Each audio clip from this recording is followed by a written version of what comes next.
In 2015, I announced at a conference in Belgium, Periodicals conference, that I'd found a set of the magazine which, for the first time, reveals the names of all the contributors to the magazine. I say all, 97%.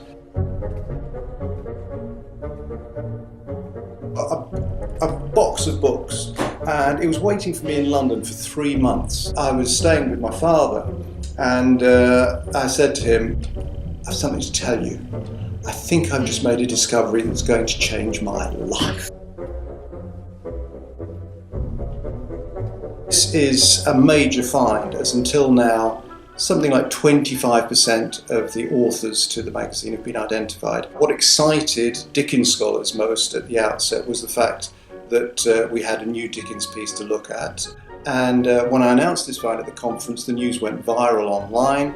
I became a 15-minute celebrity, and I started work full-time in analysing this find, which is a huge amount of work. So what we're going to find out from this is not only who wrote what, but that many of the canonical authors of the 19th century contributed to the magazine, and their bibliographies are going to have to be revised in the light of new information that's available about them. When I started work, the first thing to do was to transcribe all the information that was contained in the annotations. We're talking about 12,000 pages of text, roughly 3,000 items, and over 2,000 annotations in pencil. So the first thing I had to do was to write week by week, item by item, everything that occurs in the magazine. In many instances, you've only got a surname, and you don't have a forename, you don't have a title, or maybe if you have a title, you've got an abbreviation, maybe a military rank, sergeant, but we don't know what regiment, stuff like that. And so a lot of searching to find out who the individuals behind the marginal annotation notes were.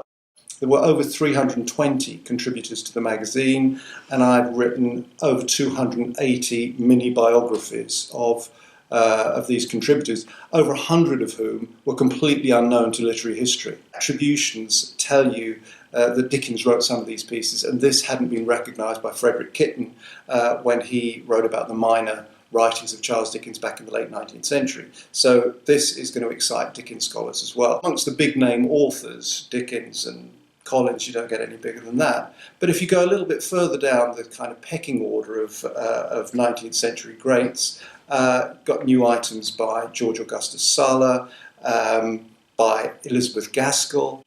Some of the most exciting finds are for prolific contributors, and I'm thinking here of Charlie Collins, Wilkie Collins' younger brother, and Eliza Lynn Linton, because they were known to have written for the journal, but the quantity they wrote for the magazine is staggering, because each of them wrote over 100 items.